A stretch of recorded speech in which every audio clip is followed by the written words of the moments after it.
Om Jananim Saradam Devim Ramakrishnam Jagatgurum Padapadme Tayo Shritva Pranamami Muhurmuhu. Last Saturday we discussed about the divine life, the divine play of Holy Mother Sarada Devi, and as announced earlier, every alternate Saturday we'll be discussing about, or every alternate Tuesday we will be discussing about the Gospel of Holy Mother. So the conversation which was recorded by a householder devotee was very devoted to Mother. He and his companion, if you recollect, had come to Jairam Bati, and the mother's new house was just built. So it was being constructed. It was not yet ready. But in some of the rooms, she was living with Radhu and all the other women companions of hers. And two brahmacharis were very busy with work. So that is the situation when these two devotees from Sylhet. Now, these people have come from some part of West Bengal, but Sylhet is from East Bengal, which now is known as Bangladesh. It's a coastal town near the mouth of the Ganga. So Sylhet is a very important town in the present day Bangladesh. But in those days, this was pre-partition. I mean, pre-partition days, India was one. And this East Bengal and West Bengal, they were all together known as Bengal. So the two devotees from Sylhet had come. Sylhet is in East Bengal, as I said. And of the two, one was a devotee of Swami Dayananda of Arunachal. Now, Arunachal Pradesh is in northeast of India. It's an extreme east. If you go, it's bordering China and Burma. So Arunachal had a few monks in those days. Mostly they had migrated from Bengal. You'll find a lot of Bengalis going further east. And this Dayananda, not to be confused with Dayanand Saraswati, who founded the Arya Samaj. He's Dayananda of Arunachal, and he seemed to be a commercial monk. From the conversation, we come to know that he was more of a person who, rather than, he was making a lot of claims for himself. So he had declared that one of the two disciples who had come from Sylhet, he had told him that he is an incarnation of Prahlada, and that gentleman naturally was very happy to be associated with such a great devotee of Vishnu. Prahlada, all of you know the story of Prahlada, who was born to a demon Hiranyakashipu, but he did not have any of the asuric qualities of his father. As we have discussed many times before, it is wrong to assume or presume that the characteristics of the parents are inherited by the children. This is a case, this story of Prahlada, if you see, he was born born to a Asura. Asura is the evil character, Hiranyakashipu. He was waging a war with the Devas. Devas are people who are noble, though they are mythological characters, but still it is believed that Devas, though they are good, noble, they are less powerful than the Asuras. Asuras, normally people consider them to be demons. They are not demons. Their nature is demonical. So that is why they are known as Asuras. They are human beings, no doubt, but they have a lot of, their nature is not as noble as Devas. But for that reason, they are not less powerful. In fact, they win most of the wars. And it is Vishnu or Shiva, you will find in most of these wars between the Devas, between the nobility or the noble people who are known as Devas. Devas word has come from the word Div, to shine. So they shine, they are full of knowledge, but that knowledge doesn't mean that they are strong. So very often they lost the wars, and when they lose the war, they go to Shiva, or then somehow some divine providence saves them. So these asuras, one of the asura was known as Hiranyakashipu, was tormenting the devas, the noble people, the rishis and all their, because he did not believe, he was an atheist. Asuras are normally atheists. They believe in their own self, in a negative sense. Self-belief is good if it's positive, but if they have, and they believed that they were strong and they were determined to conquer everybody, including the devas.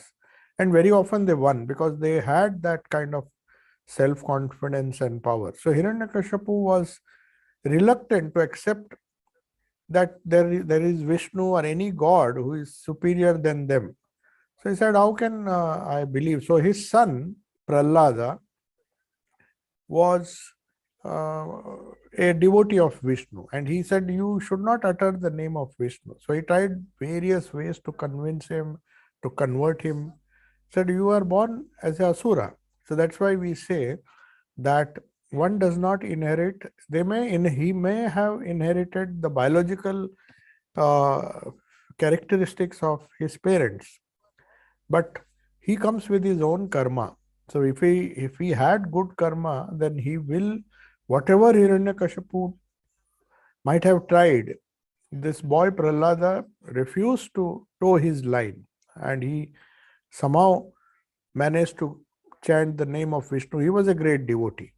So anyway, that is part of the myths that explain many things. So this child, Prahlada, has been known in our scriptures and has been praised. And then there is that story when Narsimha, the demon was so strong, his father was so strong that he threatened to kill God himself. So Vishnu had to come in the form of Narasimha, man lion. That is one of the incarnations of Vishnu. So these are all stories, but they signify many things. So anyway, this guru, this Dayananda, was claiming that he was an incarnation of Vishnu, and Holy Mother was amused by this story because this person who came, after saluting one of the two people who came from Sylhet, one of them said, oh, this person who has, this young man who has come is an incarnation of Prahlada. That is what his guru has said. So after saluting her, this Surendranath Roy says, out of these two people, both are initiated by this Dayananda in Arunachal Pradesh, and he proclaims, that is Dayananda himself proclaims to be an incarnation of God or Vishnu. And this gentleman who has come here is a disciple of his, and Dayananda says he is Prahlada. So Mother, of course, Holy Mother was very, she just laughed and said, incarnation, indeed, an incarnation. Anyway, so she just, then after their departure, she explains what is the difference between these so-called commercial gurus who just to get a large following, claim many things for themselves. The Mother gave these two devotees, though they had taken initiation, they were not satisfied, so they have come here. And the Mother very kindly initiated them. Referring to the monk, I told the Mother that he was giving, that monk means that Dayananda Saraswati, not Saraswati, Dayananda of Arunachal. He was giving spiritual initiation to many persons. Then the Mother said, they belong more or less to the class of commercial monks. In Bengal, there is a concept of Kula Guru. Kula Guru means whether every child who is born after a certain age, he has to be initiated, and they don't discriminate. They just take a spiritual initiation or mantra diksha from Kula Guru. Kula Guru means the family guru.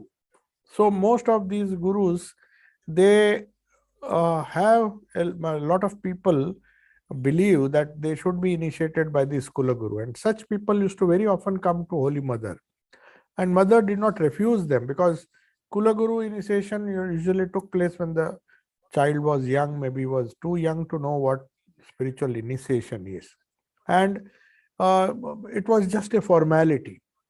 just as among the Brahmin castes in India, there is a formality that they would be initiated into Gayatri Mantra.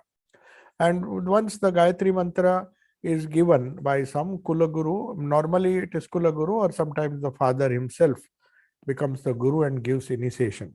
So this was the tradition. And they don't do spiritual practice. But Holy Mother never criticized even such people. He said, they belong more or less to the class of commercial monks, but still, even they bring some good to people.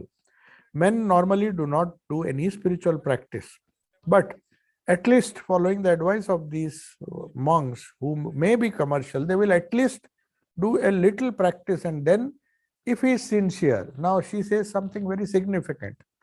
If one is sincere, he will finally come here. Here means she is referring to herself.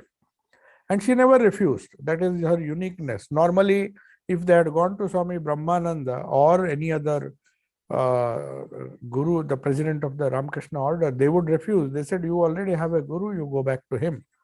But Holy Mother, of course, out of compassion, there would be a ritual where they had to write the mantra they received from their previous Guru on a bay leaf, and then I think drown it in the holy Ganga. That means this she did only when the aspirant was sincere, and if he admitted that by mistake or unknowingly he was forced to take initiation, which was the case. Most of the people believed that without even the child or the aspirant knowing the purpose and the meaning of initiation, they would be initiated.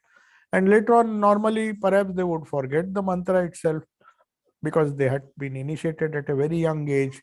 And then they would come to Mother. So out of compassion, Brahmananji and all would not initiate such people. He said, you please try to, if he's still alive, you go to him, and if you have forgotten the mantra, ask him. You don't just come here, then tomorrow you will also get initiated and then go to some other Guru. That shows that you are not sincere. But Holy Mother had that wonderful capacity to read through the mind of these people. And even if she found she had enough power to correct their attitude, or maybe she was compassionate enough not to refuse anyone initiation. So all the 4 companions who had come, 2 were disciples already, they were initiated, as I said, from Dayananda, but they were perhaps, though he was, one of them was, Dayananda told that you are an incarnation of Prahlada, but perhaps he felt that he had none of the qualities of Prahlada. He was feeling very ordinary. So he perhaps found out that this is not something which is genuine. Anyway, all the 4 companions who had come, 2 companions came from Sylhet, and other 2 had come with Surendranath Roy. So they were initiated, and one of them was very young. When his initiation was over, the mother told him, repeat the mantra 108 times. But this did not satisfy him. When people are young, they are very enthusiastic. So he said, I will chant the holy name 100,000 times every day, which was almost impossible. You may have to spend 24 hours. And smiling a little, Mother observed, now you are thinking like this, but because of your multifarious duties, you can't do that much. Well, it would be fine if you can do more, but at least do 108. Mother knew better that now out of enthusiasm he is saying that he will do 100,000 times, which is not a joke. Of course, it is possible, but then you may have to do mantra throughout the day. Anyway, she just told him that it is fine, but if you can't do it, don't worry. You can do more than 108, but at least do 108 times. Now, Surendranath, the topic she initiated, and then they left. One day, he writes, this disciple writes, I procured some lotuses for worshipping the mother.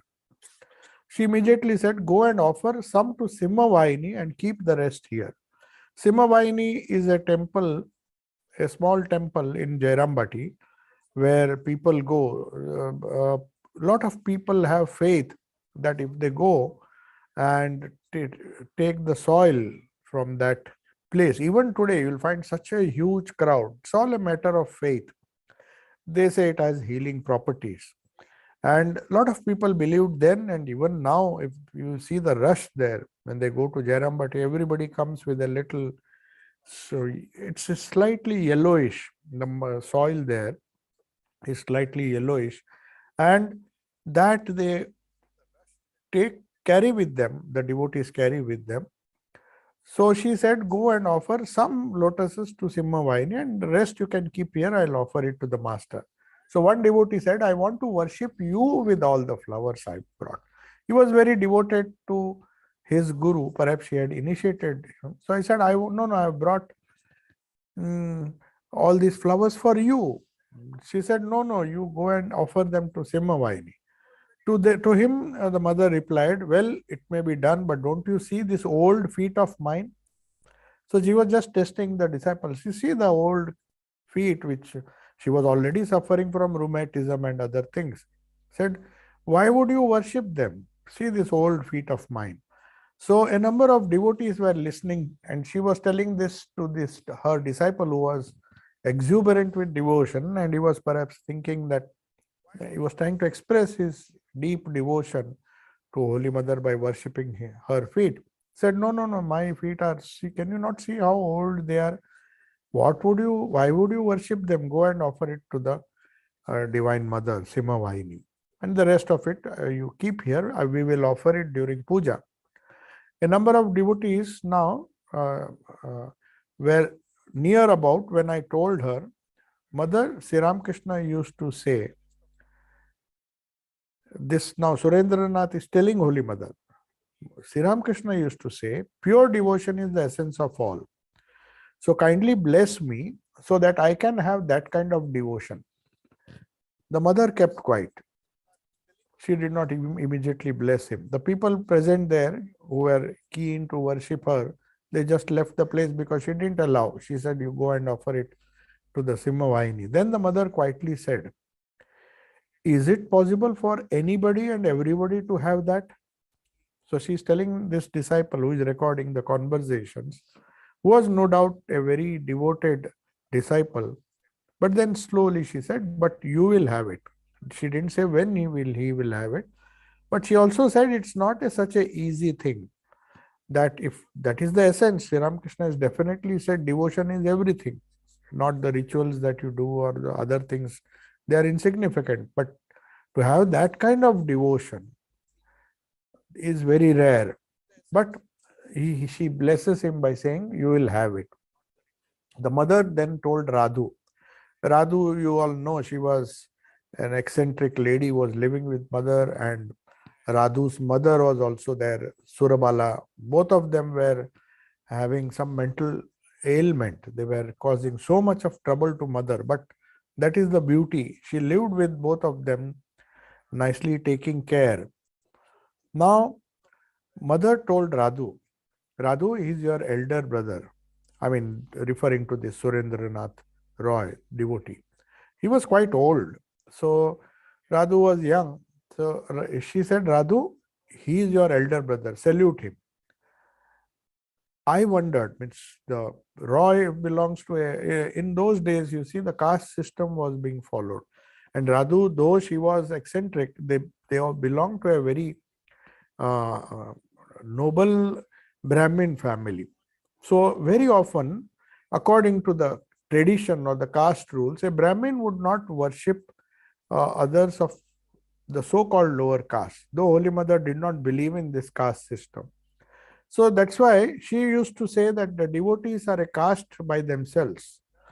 You can't say because one is born in a particular caste, he doesn't belong to that caste just because his biological parents belong to a particular caste.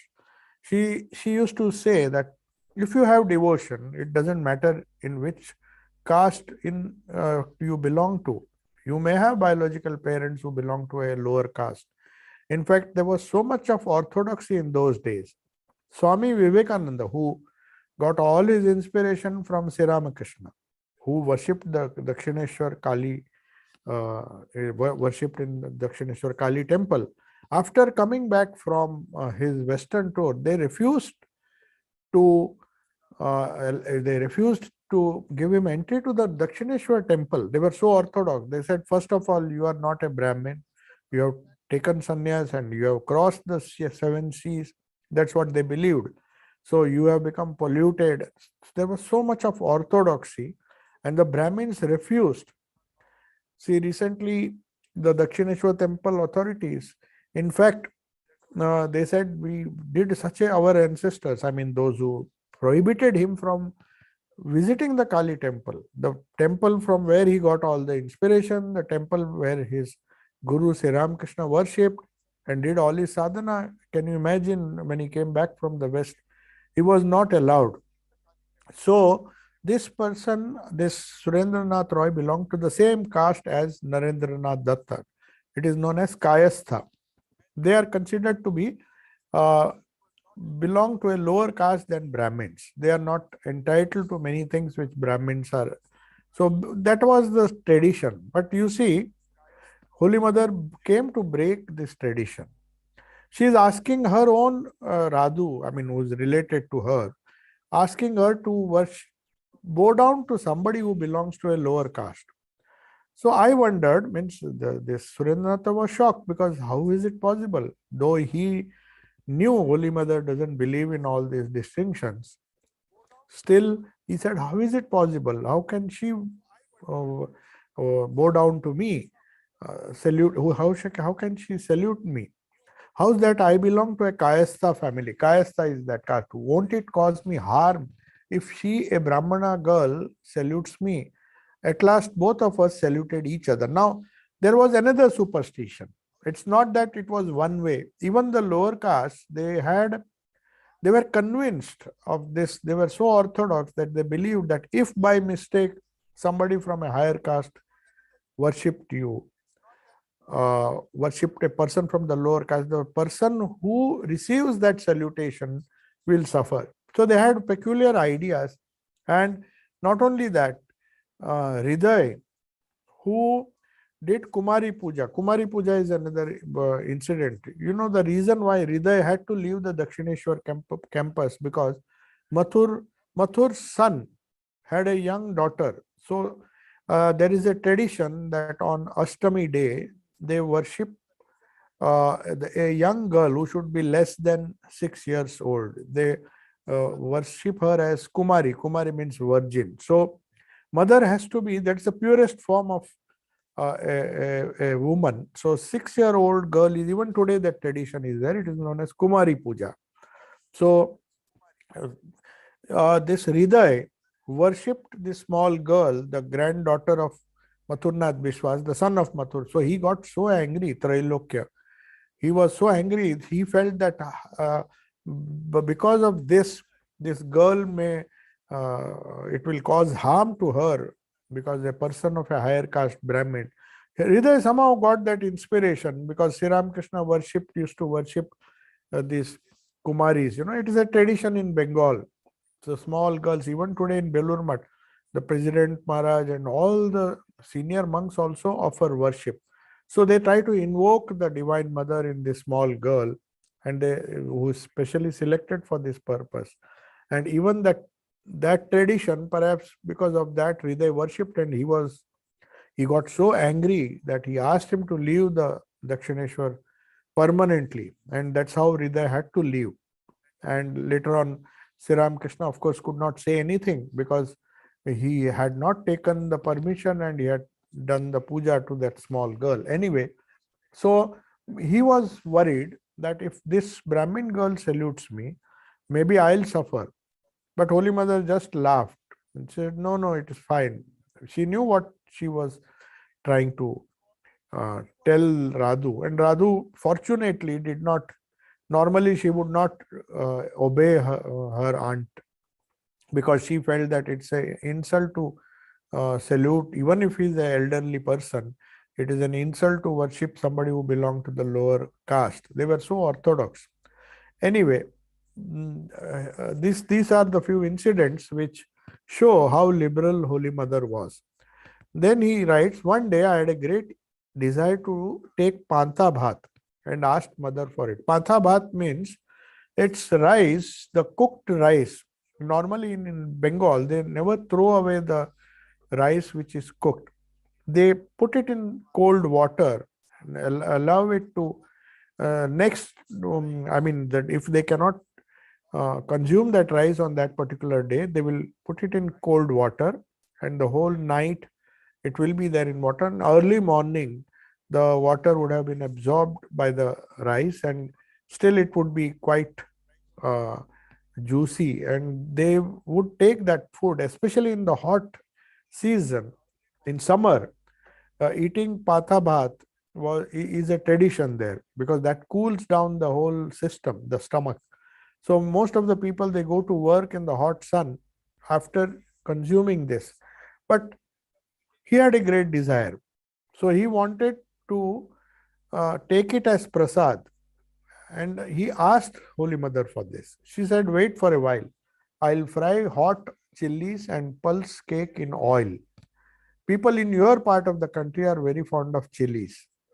So the mother mimicked the tune of a traditional gramophone record, saying that I shall not give you even one less than 32 chilies.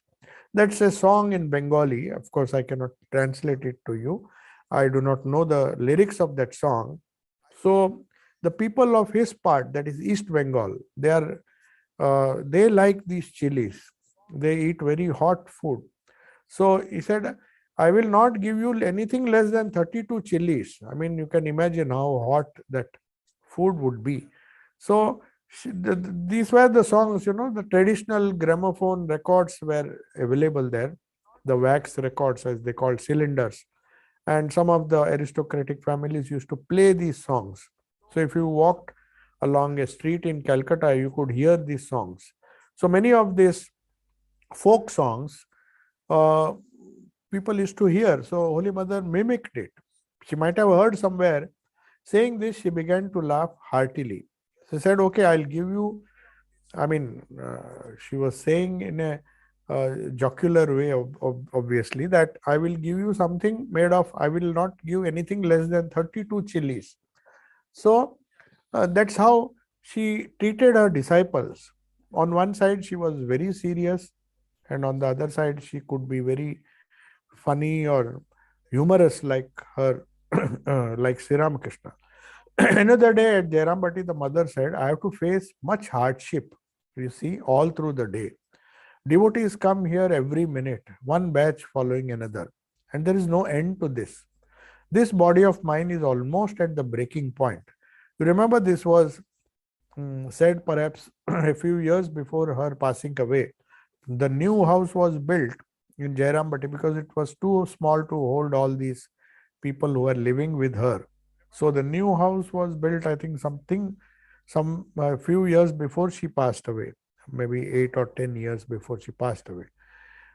She took Mahasamadhi. So she says, now I am almost at the breaking point. If I receive visitors, every minute people start coming here every minute. One batch is coming after the other. They are coming from a long distance. She has not only to initiate them, but sometimes she has to cook food for them. There were no hotels nearby. So every time somebody came, even though the food was simple, but she had to feed them. And there were no, she had to do everything herself with the help of the women companions, of course. So praying to the master, I have somehow fixed my mind on Radhu and thus kept it on the worldly plane. So the disciple was awestruck to hear this, because he knew the moment mother realizes her divine nature, it is just to keep her on the worldly plane. All these attachments to Radhu and her mad mother, both were mad actually. It was so difficult. So because of this complicated behavior of these two women, mother somehow, her mind was kept on a worldly plane. Otherwise, she would have gone into deep samadhi. So that is how Sri Ramakrishna bound her to the world so that if she lives for a longer time, more people would be benefited.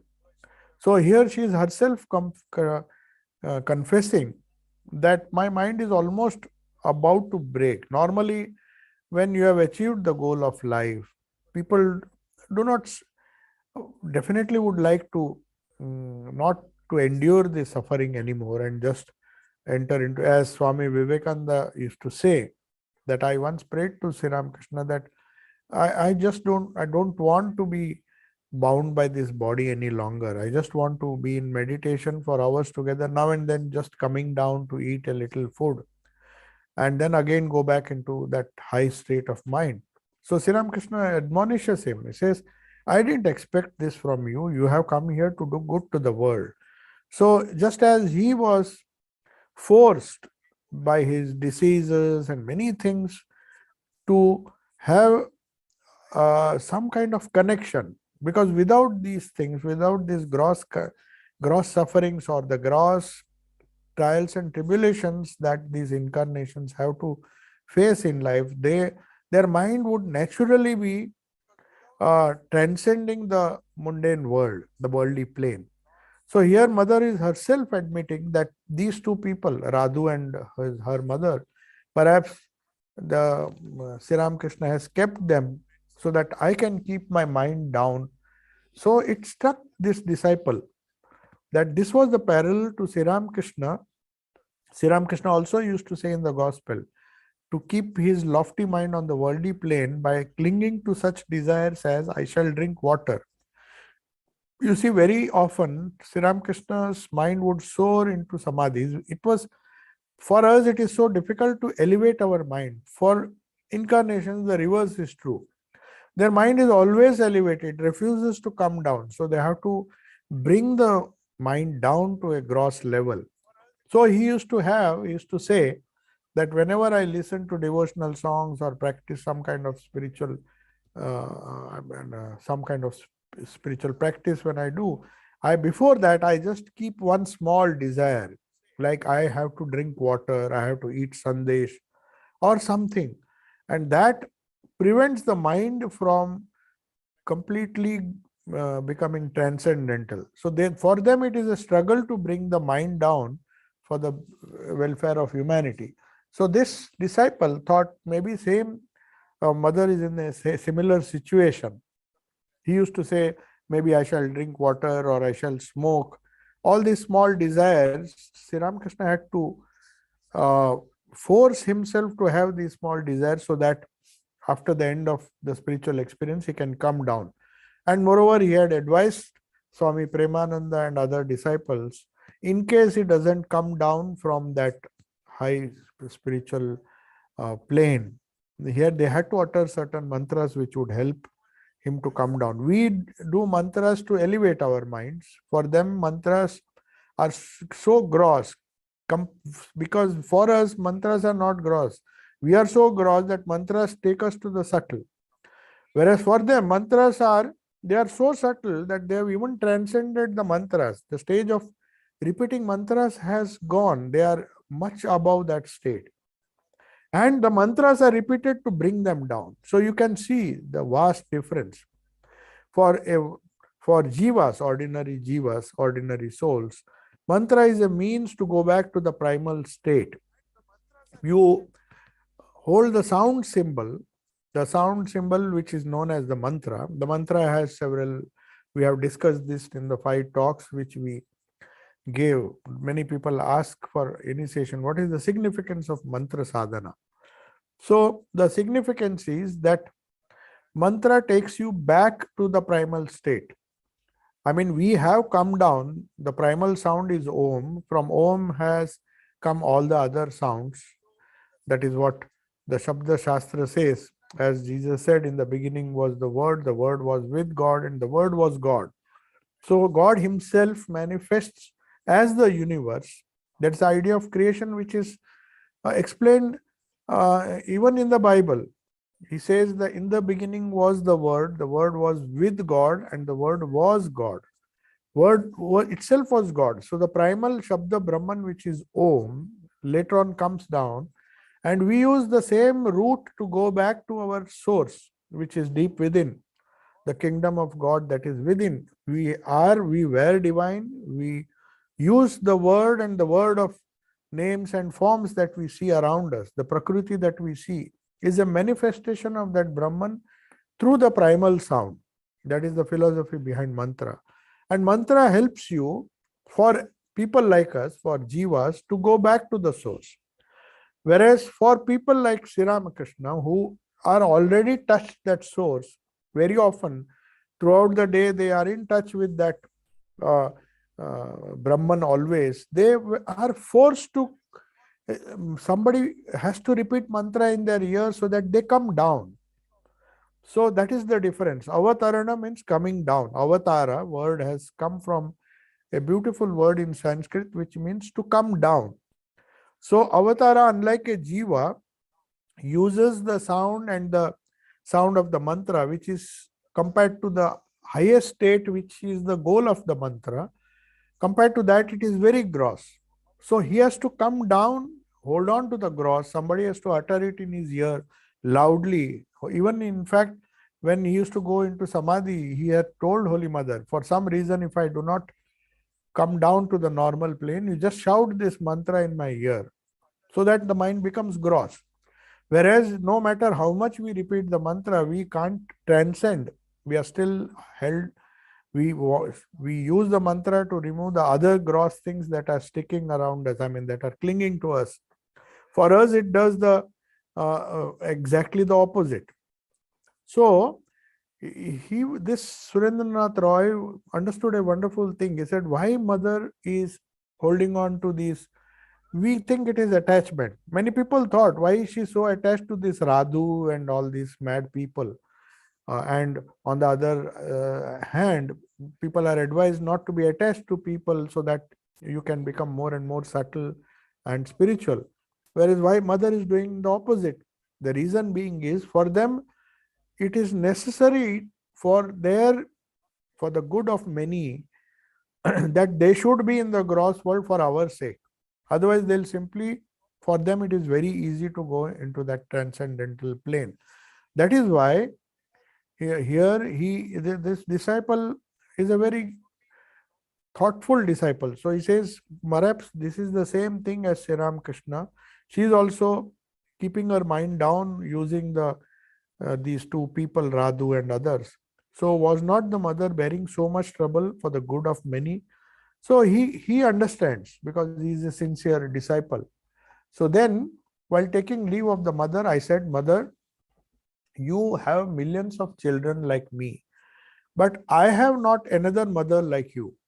On hearing this, the mother, with tears in her eyes, endearingly fondled me, touching my chin with her hand. So she understood that this person who looks upon mother not only as is his guru, but also as somebody who is as dear. So he says, there may be millions of children, for you it doesn't make difference, I am one of them, but for me there is only one mother.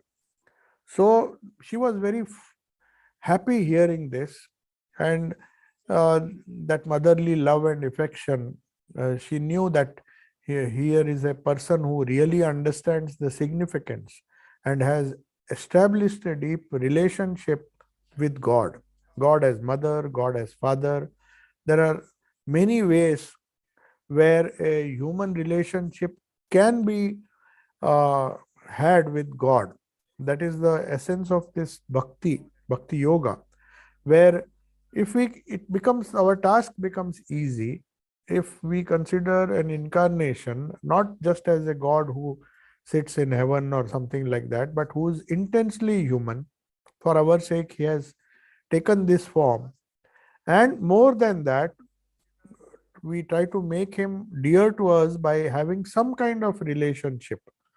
So Sri Ramakrishna would often ask his disciples, people used to ask him, what is the essence of spirituality? What is the essence of spiritual practice? He used to ask, try to find out who are you. Then try to understand. You may not understand fully. Try to understand who am I, referring to himself. And the third thing, you have to understand what is the relationship between us. These are the only three things you need to know. Try to know, that means try to find the center of your consciousness. When we meditate, the first thing is to feel the center of consciousness. Where do we meditate? Why do we meditate? Unless you know who meditates, you have to the first stage in spiritual life is to find the center of your own consciousness. So that's why Sri Ramakrishna says, try to find out who are you. Are you just a combination of Annamaya Kosha and the Pranamaya Kosha, the subtle forces? Are you just a body? No, go deeper. Are you just the mind? Are you the higher mind, Vijnanamaya Kosha? So what are you? So in that quest, as Raman Maharshi and all used to do, their quest was to find out what that self is. So as soon as we get some kind of idea of what our self is, then the spiritual journey actually begins. It's not the end. So Sri Ramakrishna used to say, try to find out who are you in reality. Are you the body? Are you the mind? As you go on negating, you find there's something deeper within you. And if you have to find the kingdom of God, if you have to find God, you have to find him within. So when that quest begins, first you try to find out who you are, and then try to understand to the extent your mind allows you, to the extent your limited understanding allows you, try to conceptualize something which you cannot describe in concepts, the concept of God. As I said many times before, the most common description of God is existence, knowledge, and bliss, existence, consciousness as bliss. As I very often refer to this wonderful book in all traditions, the idea of God, we do not know what God is, what divinity is. We just know we can at the most find out our center of consciousness. But to find out who God really is, God is just a three alphabet. It's a word, just a simple word for us. You call it God, call him God, Ramakrishna, Krishna, or an avatara, or just Brahman. All these are names. They really don't mean anything to us. So an attempt was made in the scriptures, and the best description of God, the nearest, is existence, consciousness, and bliss.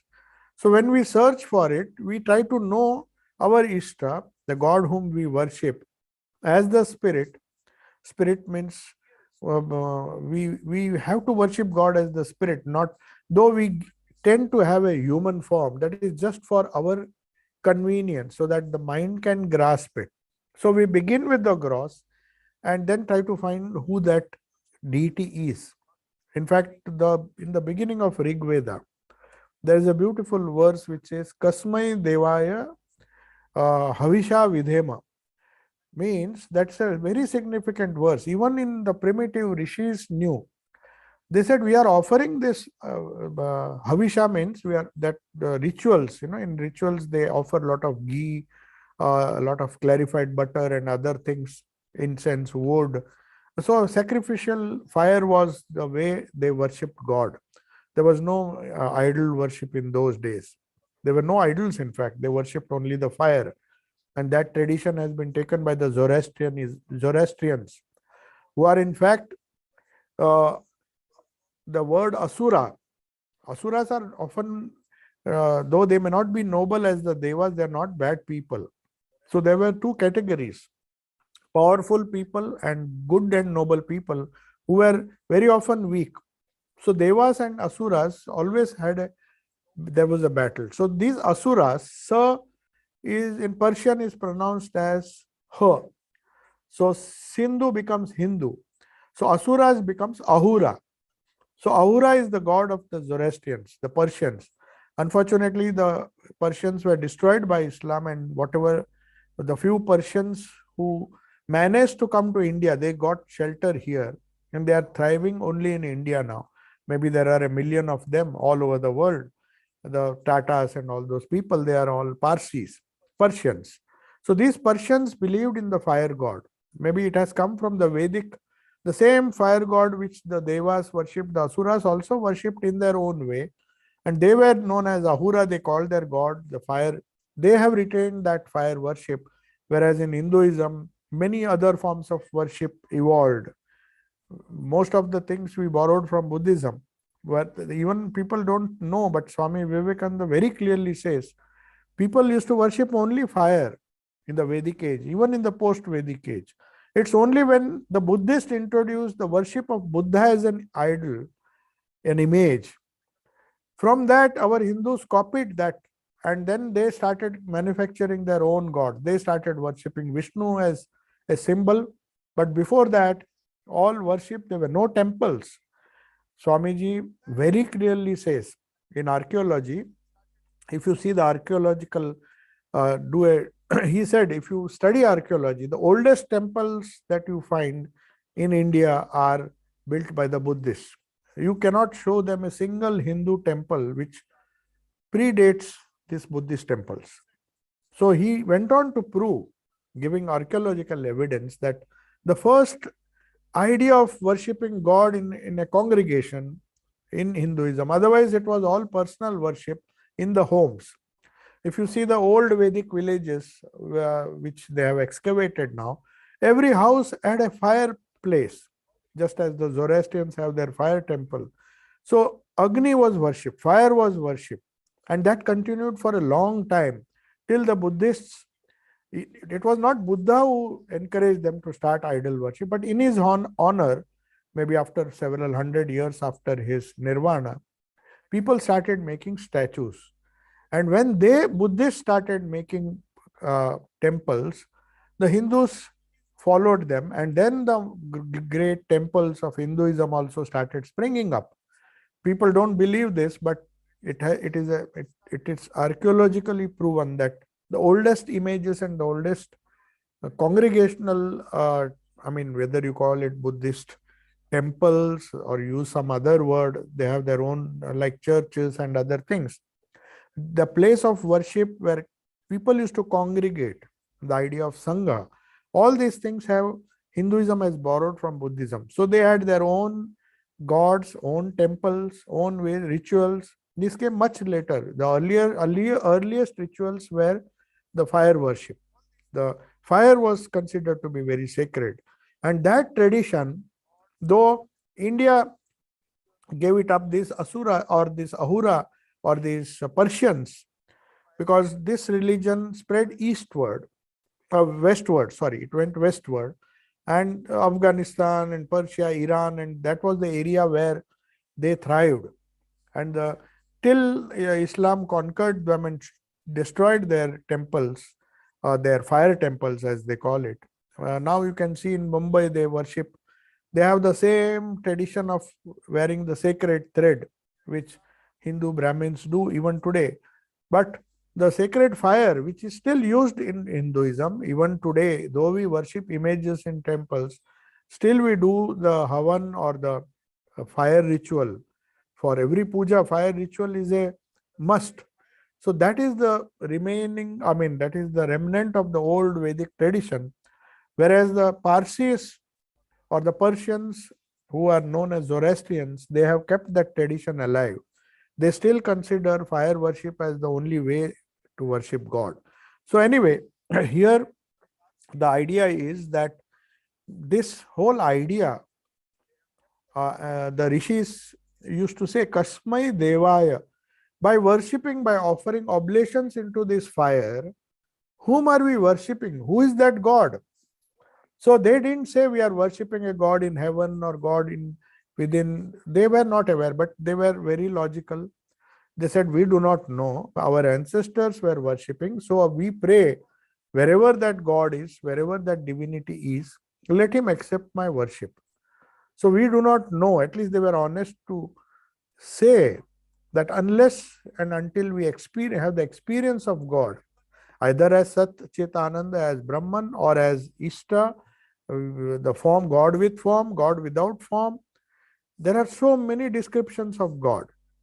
So we begin with God with form, but we transcend that God with form, who is like a doorway to the infinite expanse outside. So we need a doorway, we need some mechanism through which we can open the door And they say this mantra is like a key which gives you access. Using that key, you can open the door. So the God whom we worship is unknown. First of all, we have to know ourselves. So Sri Ramakrishna's fundamental question, which he asked everyone, most of the people, he used to ask.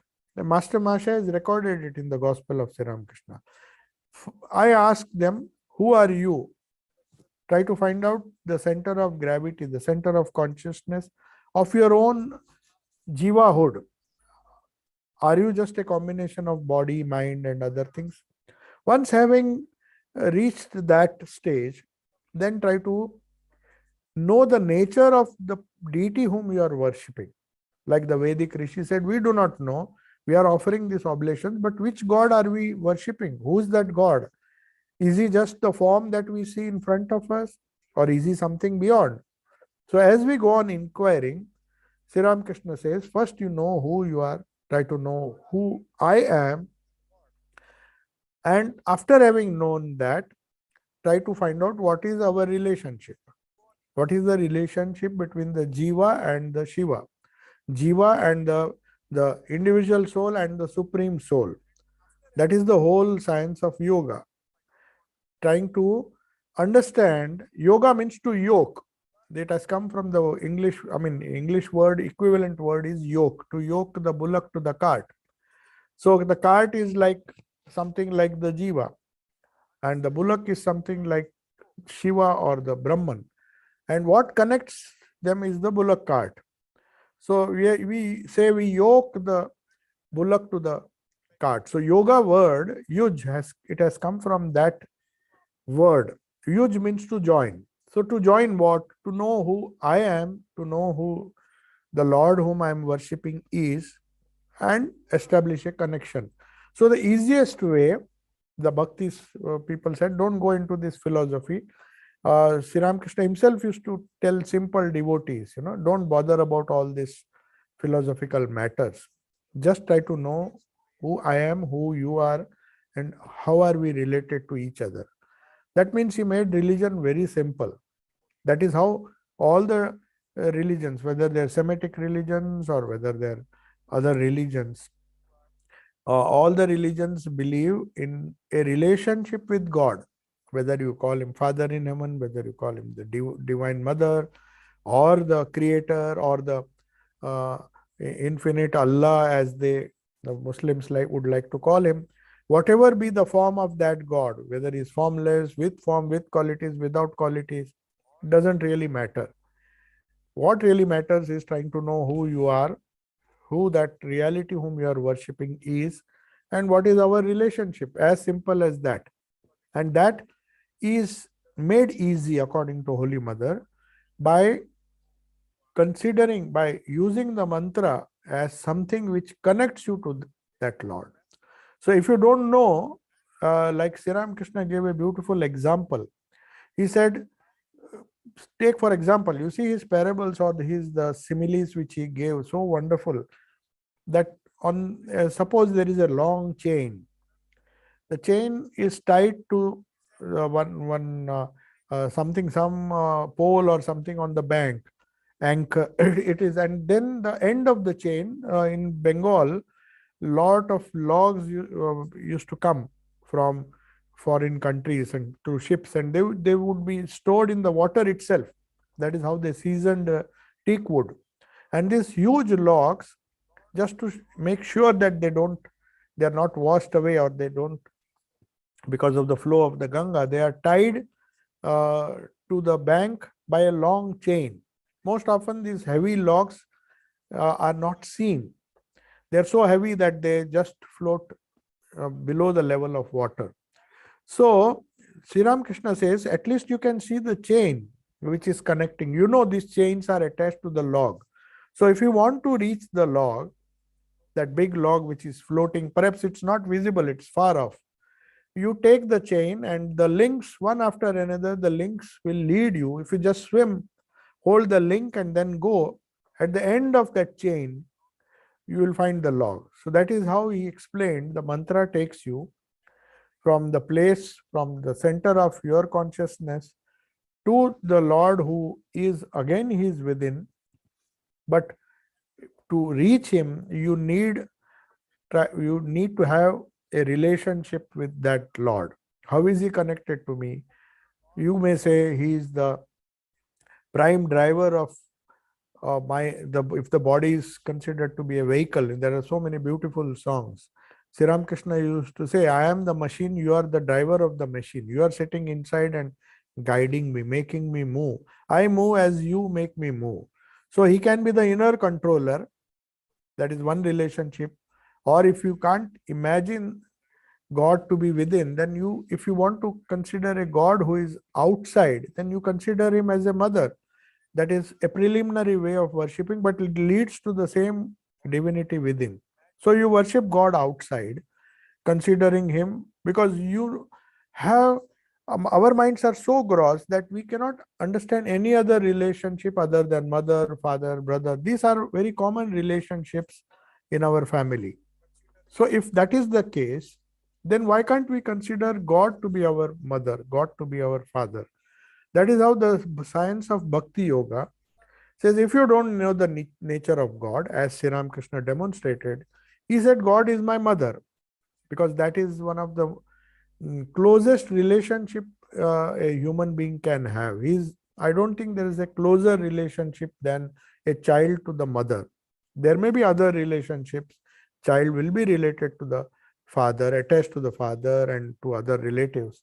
But mother is the most intimate relationship.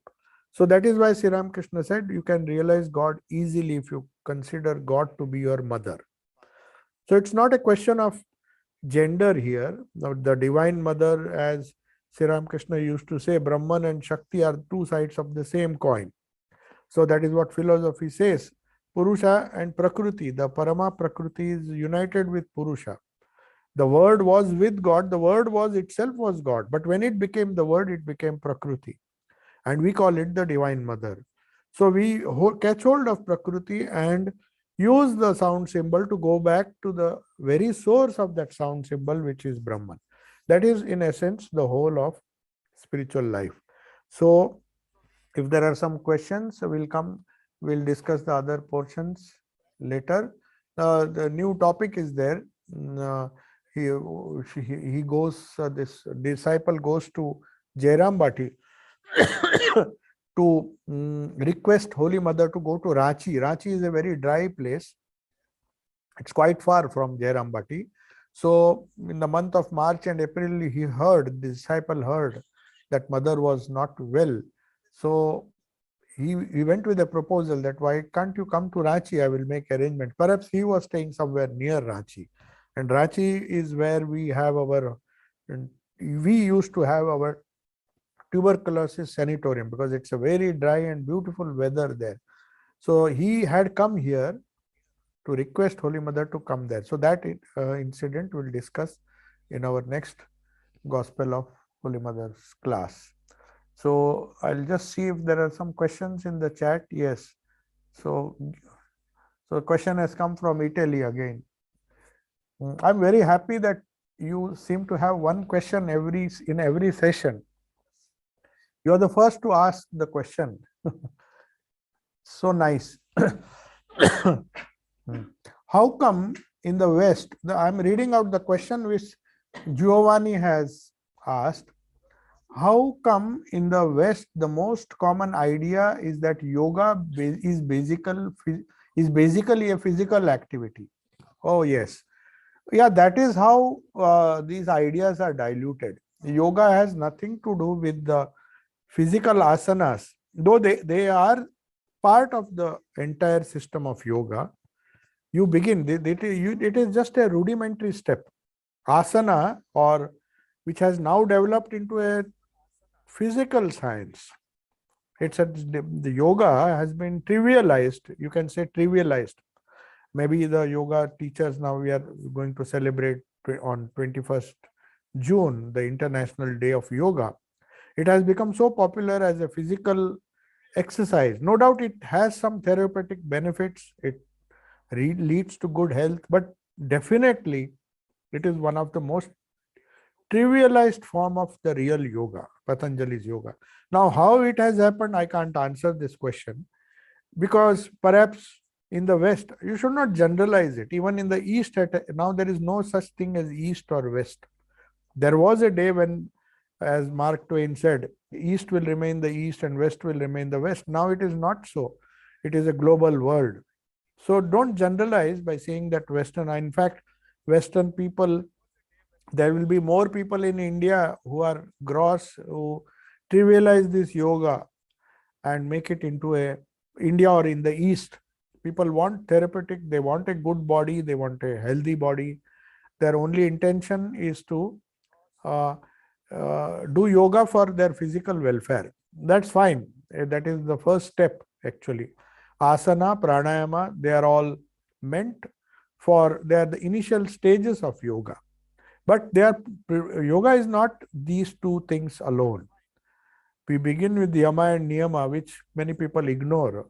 In fact, before asana, Patanjali insists on yama and niyama, which is a very, very strong moral conduct, ethical conduct, which is very important. Without that, asanas can be harmful. Pranayama can be very, very harmful if the yama, and that's why he starts with yama and niyama. So asana and pranayama are the third and fourth steps. But the real yoga, according to Patanjali, starts from the fifth step, pratyahara, dharana, dhyana, and then samadhi. So out of the 8 steps, the first 4 steps are given so much of importance. The one of the reasons, and I would not say it is a trend in the West alone, because there is no such thing as West and East. Even Eastern people now consider the physical part of yoga to be more, you may say, more attractive, because they just want a healthy body. By hook or crook, they want to live longer, enjoy the world, so that they can enjoy the world more. That's the only intention. That's why the trivialization of yoga, if we stick to this asanas, asana actually has been defined by Patanjali. In fact, he does not discuss at all. Even Shankaracharya does not discuss about asanas. I don't know how these hundreds of asanas have come. The asana is the simplest definition of asana is sthiram sukham asanam. That is all Patanjali has said in one sutra. Now from that, a huge science has been developed by merging it with so many other traditions which pass by the name of yoga. So what is sthiram sukham asanam? That posture, or that posture which you, if you practice, makes you sit easily. Sthira means steadily. Sukham, easily, without any trouble. So if you can stay in one position for a long time, that is your asana. Nothing beyond that. So Swamiji just skipped that step. He said, if you can sit in a particular pose for long hours without moving, in a very, very, without even, because some postures are so difficult that the mind goes there, mind goes to the body, and you feel pain and then you feel restlessness, then how can you meditate? The idea is select that asana, sthiram, which makes you steady, sukham, which makes you happy. I mean, comparatively, you are relaxed in that pose. And that is your asana. That is all the yoga means. I mean, the asana means in yoga. But if many other systems of yoga which are related, they may be good from the point of view of health. If somebody just wants good health, then Ayurveda and other things have been mixed with all these things, asanas. And it's not bad. I mean, for those who don't have any higher goal, it is fine. If they just want a healthy body, they are at least honest. So for them, it is fine. So yoga has not been misunderstood. It has become more popular, you can say, in the West or even in the East now, because of its physical, the aspects of yoga have become more popular. The only reason being is we are gross. We cannot give up the gross. We want to enjoy the world. We want some kind of longevity and some kind of good health, so that we can try to extend our life, though we cannot extend it beyond 100. Even if we try, the best yoga teacher also will have to one day give up the body. But at least they believe that the physical yoga will help them to live a long life. But of course, to live a long life, if there is a higher purpose in life, then it can be useful. I'm not saying that it is bad. But if that becomes an obsession and then you leave the rest, the next 4 steps of yoga, above asana and pranayama, then I think it really doesn't serve the purpose. So there's one more question. Let me just see. Yes. So I think I've given a satisfactory answer. Now, the next question is, how can mantra japa be made better? Okay, that is one question. And Sharon is asking, in the Bible we read of Jesus's horripilation. Yeah, it is recorded. Is it recorded anywhere that Thakur Ma and Swamiji experienced this phenomena? Okay. Seems PS, there is a postscript. Seems misunderstood that word as thought mean bleeding from pores of the skin. Yeah, but just read a definition that it means that hair standing on the end, which I believe is, yeah, you have answered the question. Yeah, you have answered the question. So what do you expect me to answer now? Horripilation, or see, these are the different physical signs when hair standing on the end. Sri Ramakrishna describes it very often in the Gospel of Sri Ramakrishna. So also you might find it in other scriptures, these signs. In fact, Bhairavi Brahmani, who came as a teacher, saw these signs in the physical signs, I mean, in the body of Sri Ramakrishna. And that is how she said that these are descriptions are there in the yoga and the other scriptures. So it tallied with what the scriptures have experienced, the people who have written the scriptures have experienced themselves. So she could give an explanation. And Sri Ramakrishna, like a child, of course, he was acting. He used to ask, see, I feel like this. What does it mean? Then Bhairavi would give, Bhairavi and other gurus who came to him. In fact, they came to teach, but they ended up learning something from Sri Ramakrishna. But he would, like a small child, ask them, see, I feel all these things. What does your scripture say about it? It's for our education that he used to ask these questions. But anyway, they would give answers. But many times, Sri Ramakrishna would correct them. He would explain the different states of mind, if the states which, in fact, he could even judge a person by his physical characteristics. He had that knack. So just by weighing somebody's arm, there are many things mentioned in the gospel. It's something which is beyond our understanding, but they are true. They are true. These physical phenomena, I mean, when the nervous energy flows in a different way due to spiritual practices, it impacts the body. So whether there is the stigmata which you find in the later Christians, and they meditated so much on the crucifixion of Christ that many of them actually started bleeding. Now people may think it is just ridiculous. I mean, modern scientists will say, oh, this is all, nobody has seen it. But there have been instances where these stigmata or whatever you are referring to was observed in some of that. Happens because the mind and body are so intimately connected. If you constantly think of certain thing with a intensity which the saints did, they literally imagined that our Lord had to be crucified. So if we get crucified, and that feeling, that connection with the Lord was so intense that they felt the same kind of wounds or the same kind of signs on their body. So in Sri Ramakrishna's life, you will find whenever he was meditating on Hanuman, he used to simply, his body would be transformed into, it was so strange. If you read the Sadhaka Bhava, if you see the great master which we are discussing, that is why I insist that one has to read the life. He used to experience these states. So it is known as nervous association of ideas. When ideas become nervously associated with your body, they create changes in the body. That is how these things are explained. So one has to admit that the nervous system is, the ideas, if they are strong enough, if they are intense enough, they create, the nervous association is established with the body and the corresponding changes take place. So ideas are things, as Swamiji said, thoughts are things. They are as gross as our body, as our nervous system, as our prana, annamaya kosha. They are all impacted by intense thought. So the intensity of thought has a power to transform the body. That is what is the stigmata and other things which you refer to, which has been, they are all true, and they are true in Hinduism also.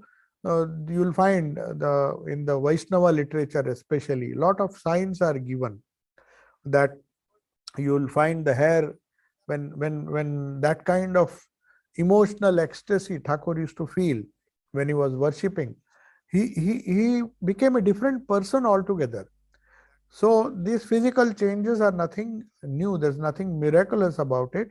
It is common, but only to those people who are really sincere and who, at least Swami Shardanji explains it, that it is the phenomena, because he was a doctor. He had studied medicine. He didn't complete his studies, but he tried to explain to the scientific community by saying that it is nothing but a nervous association of idea.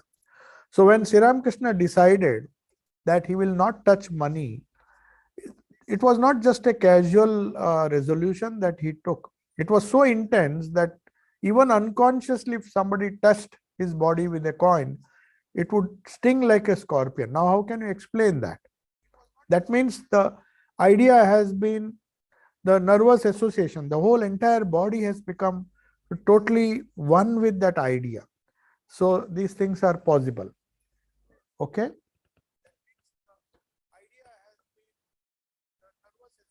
Yeah. So Sharon has clarified that my error was thinking horripilation meant bleeding. So apologies. Yeah, bleeding is one of the, there are many signs. There can be different manifestations, physical manifestations. It need not be bleeding. In Jesus's case, because people meditate on the crucifixion where a lot of blood is there, so the bleeding may happen. But in some other cases, something else, there may be other physical signs, but they are the same phenomena. I mean, there's not much difference. So our thoughts can eventually, so this is the last question, I think we'll conclude. Our so our thoughts can eventually even cause sickness if you are obsessed with them. Of course, yeah, or heal in the other way around. The thought becomes power. Definitely, that is what people say. Most of our diseases are psychosomatic. They are partly somatic, but they have their origin somewhere in the mind. In fact, if you attend my Patanjali's Yoga Sutra class, the kleshas, he goes deeper. He says these 5 kleshas are responsible for all our ailments, physical, mental, spiritual. Everything can be classified in these 5. So, just as your thoughts can be, positive thoughts can give you good health, negative thoughts, it's a well-known fact. You can think your way to health. You can think your way to sickness. If you constantly are obsessed with certain things, there are some people who go on thinking deeply and then perhaps they end up having that disease themselves.